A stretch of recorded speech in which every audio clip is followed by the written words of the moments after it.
आरोप ये लग रहे हैं कि 2027 में अपनी पॉलिटिकल जमीन को मजबूत करने के लिए अखिलेश यादव वहां गए थे, बल्कि डिंपल यादव वहां गई तो डिंपल यादव की वेशभूषा को लेकर पे इन्हें शर्म नहीं आती, इन्हें शर्म नहीं आती, इन्हें शर्म नहीं आती, इन्हें शर्म नहीं आती जो महिलाओं के ऊपर इस तरह के वो करते हैं। क्या क्या ड्रेस थी डिंपल यादव की?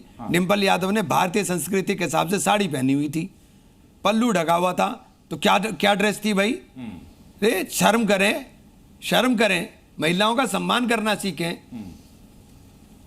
अखिलेश यादव क्या करें सर? मस्जिद में जाकर बैठक कर रहे हैं? बैठक कर ही नहीं रहे वो। अगर कोई चाय पिलाने के लिए मुझे पंडित जी बुलाएंगे, मैं पंडित जी के यहाँ 100% तो जाऊंगा, पंडित जी के यहाँ जाके चाय पी जाऊंगा। अखिलेश यादव के यहाँ खानदान में 5 सांसद हैं, किसी के एक घर में जाकर बैठ जाएं तो घर तो पास वहां पर जो मौलाना साहब, अरे तो सामने वो सांसद थे वो अपने घर ले जाते, मस्जिद में लेकर क्यों? तो मस्जिद और घर एक ही है उनका वहाँ, एक ही है घर भी और मस्जिद भी वहाँ, अलग अलग नहीं है। विनोद जी आप सहमत है इस बात से?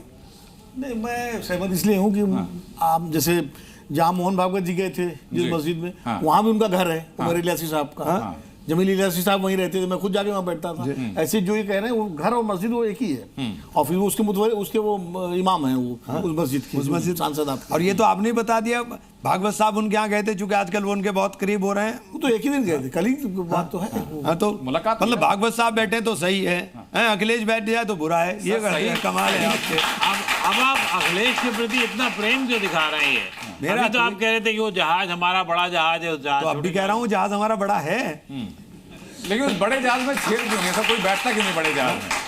बड़े जहाज में कोई बैठ क्यों नहीं रहा? देखिए बैठना तो बड़े जहाज में पड़ेगा, आपको भी बैठना पड़ेगा, सबको बैठना पड़ेगा। मैं तो उत्तर प्रदेश के परिप्रेक्ष्य में बात करूं, 22 का चुनाव लीजिए, 24 का चुनाव लीजिए, पब्लिक तक बैठने को तैयार नहीं है। नहीं, पिछले चुनाव के मुकाबले सीट भी गिरी, वोट परसेंटेज भी गिरा। देखिए समय जो है ना वो घूमता है, अब ये समय का चक्र घूम रहा है, समय का चक्र घूम रहा है, पूरा हो रहा है। अमनगढ़ जी कुछ सवाल आपके जहन में इनके लिए? मेरा सवाल सिर्फ एक है, मेरे को लगता है आप एक बुद्धिजीवी नेता हैं और आप सारे धर्मों को साथ लेकर चलते हैं, लेकिन क्या आप ये कहेंगे कि जिस तरीके से मुसलमानों के नाम की आड़ में अवैध कब्जे होते हैं, अवैध सरकारी संसाधनों का दुरुपयोग होता है, तो उससे भी कहीं ना कहीं मुसलमानों की छवि को प्रभाव पड़ता है? और जैसे आपने जमीयत उलमा के अभी एक बैठक में गए, वहाँ पर कुछ ऐसा नहीं होना चाहिए कि एक निर्देश हो कि आप सरकारी ज़मीनों पर, क्योंकि आप सरकार के प्रतिनिधि हो, आप सरकार के एक नेता हो। मुझे पहले तो ये बता दें साहब कि कौन सी जमीनें चिन्हित की गई जिनके ऊपर कब्जा किया, और कब्जा करने वाला हिंदू है या दिल्ली में बता देता हूं। एक सेकंड, मैं आपने पूरा, कब्जा करने वाला हिंदू है या मुसलमान हो, उसके लिए देश का कानून है, और देश के कानून के हिसाब से उसके खिलाफ कार्रवाई होनी चाहिए। असम में आपने सिर्फ चिन्हित करा कि सिर्फ मुसलमानों की मस्जिदें टूटी, सिर्फ मुसलमान के बच्चे पन्नी लगाकर बैठे, तो आपने चिन्हित करा। हाँ वहां तो हुआ, ये मैं चिन्हित नहीं करा, वहां हो रहा है। हिंदुओं का नहीं टूटा क्या? नहीं, आप एक मिनट सुनिए मेरी बात। अब ये बात बड़ी सीरियस है, मकान लाइन से हैं, चिन्हित किया गया कि ये मकान, ये मकान, अगर एक सेकंड सुन लीजिए, आप पूरा सुन लीजिए साहब। चिन्हित किए गए ये मकान, ये मकान, ये मकान, ये मकान, और उन्हीं को रेड लाइन लगा करके तोड़ा गया, बीच के मकान छोड़ दिया गया। तो ये क्या है?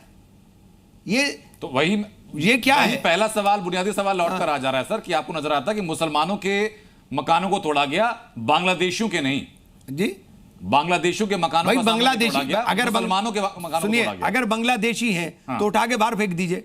आपने बाहर तो फेंका नहीं, उनको बेघर कर दिया, वो पड़े हुए हैं जंगल के अंदर पन्नी डाल करके, फिर बांग्लादेशी कहां से रह गए वो? ठीक है, नाजिम खान। हाँ देखिए, जिस तरीके से माननीय सांसद जी बात कह रहे हैं तो मैं उनकी बातों से पूरी तरीके से मुतमईन हूँ, क्योंकि उन्होंने बात बैलेंस की करी है।